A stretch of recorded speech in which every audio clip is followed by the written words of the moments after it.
All right, we've got some breaking news, but I want to urge everybody watching this video to stay focused. Keep the pressure on because right now Trump is desperately trying to distract from the massive security breach that happened roughly a week ago. I mean, Pete Hegseth is trying to deflect. Early in the morning, he posted, "For far too long, we have allowed standards to slip.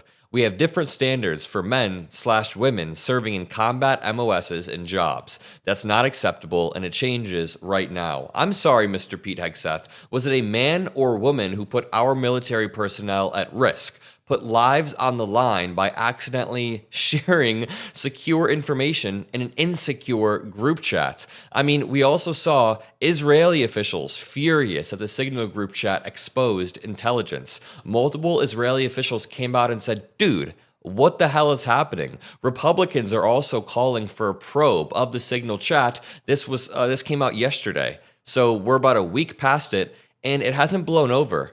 People are still talking about it, and that's why Trump just kind of had a meltdown late last night. This says, Trump rages at NBC after Signal journalist calls out leak lies. The president vented his frustrations in a series of Truth Social posts on Sunday, and let me just reiterate what I said at the beginning of the video. Trump is trying a lot of distractions, and what he's doing, these are equally important stories. I'll still be covering the tariffs, but he is playing a distraction game with the tariffs where he's on and off and on and off. I also think when he talks about running for a third term, yes, he's being serious, but the reason he's talking about that 3 years too early is because he's distracting from the economy. He's distracting from the massive, astounding show of incompetence. He's distracting from everything that's going wrong with his admin by talking more about Greenland and about a third term. So while we should talk about Trump's authoritarian rhetoric, right now the Signal group chat is still a story that is blowing up. And you can tell it's blowing up because of what Trump said last night on Truth Social. He made a long post about Kristen Welker, who he just had a one-on-one phone call with, by the way, raging that Kristen Welker is still talking about the Signal group chat. So all that I ask from you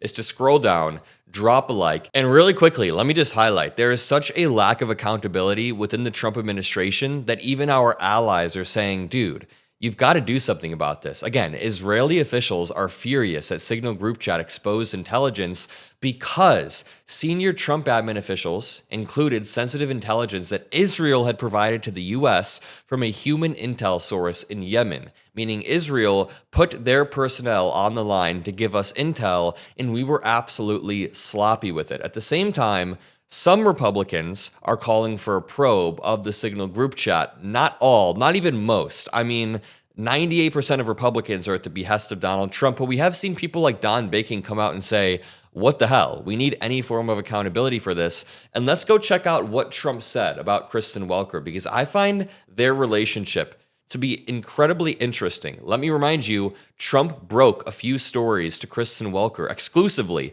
just 48 hours ago. So everything he claims about her here is a lie, and he knows it. He says, Kristen Welker's entire first half hour of the lowly rated Meet the Fake press this morning was devoted to the boring Signal witch hunt. She doesn't want to talk in detail about anything that matters, like how well we're doing against the Houthis, substantive peace talks with Russia and Ukraine, or Iran, Iran, Iran. She wastes my admin's time talking to them about nothing. Why can't NBC, one of the worst broadcasters on television, hire people that are honest and credible?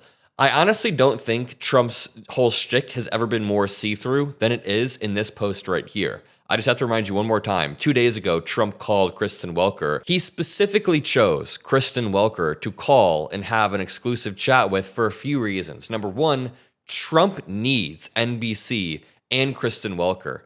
When he says Meet the Fake press has low ratings, he knows that's wrong, and he calls for the opposite reason.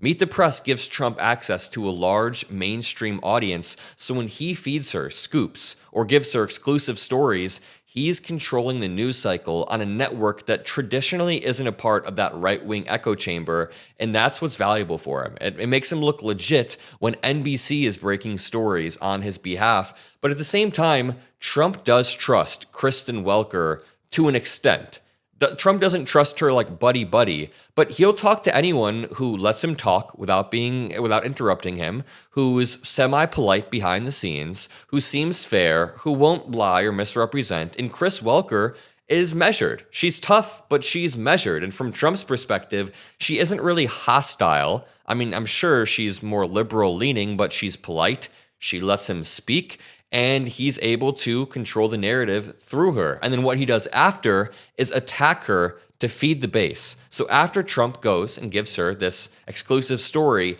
he enacts almost a two-faced strategy, right? He's being super two-faced, like the one villain from Batman. And he's saying, Kristen Welker is boring, a terrible, not credible journalist. She wastes my time.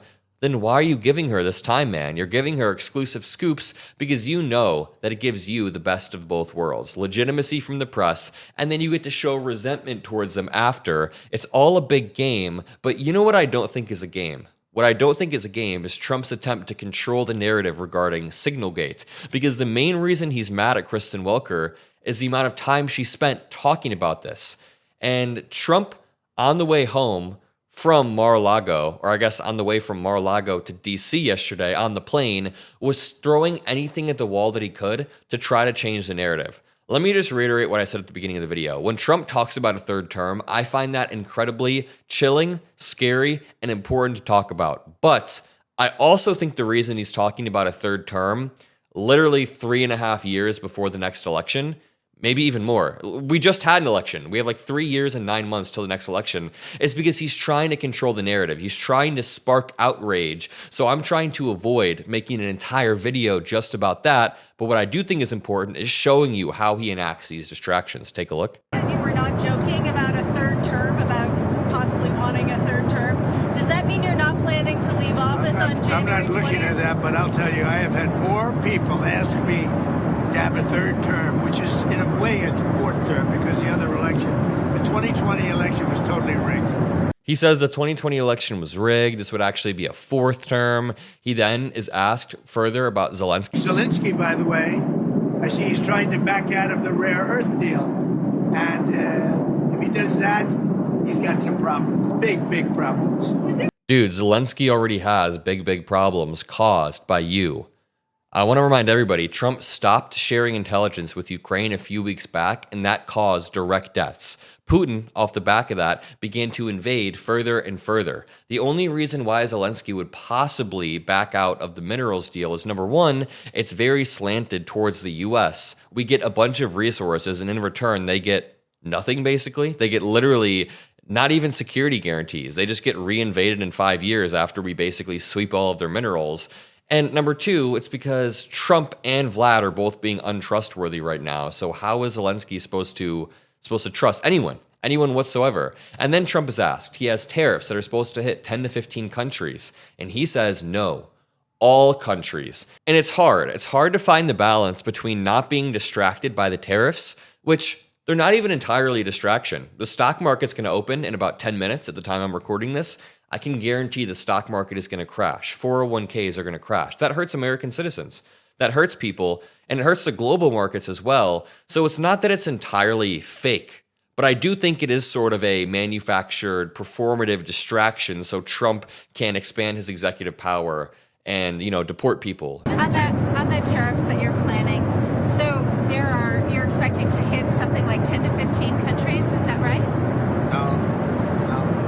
All of the countries across the board? Not 10. I don't know. Who told you 10 or 15 countries? We heard that. So we heard that you were going to aim for the 10%. But you didn't hear it from all countries, blanket tariffs. This was said last night on March 30th while he was on the way to DC. So I wonder how the markets are going to react to this. Either way, now all the headlines are going to be flooded about the markets, and that'll be less attention on Signal. So my goal is to continue to bring attention back to Signal, to this main story. Of course, we're going to cover everything else. Trump is probably going to do something terrible and egregious within the next 24 hours that we'll cover, but we need to keep anchoring back to this astounding show of incompetence. We need to keep going back to, not even I told you so. I don't even think that's the vibe we should be giving off, but we did warn them that when you hire an insane amount of incompetent people, that incompetence will bleed through on a daily basis and put Americans at risk, and that's what we're seeing.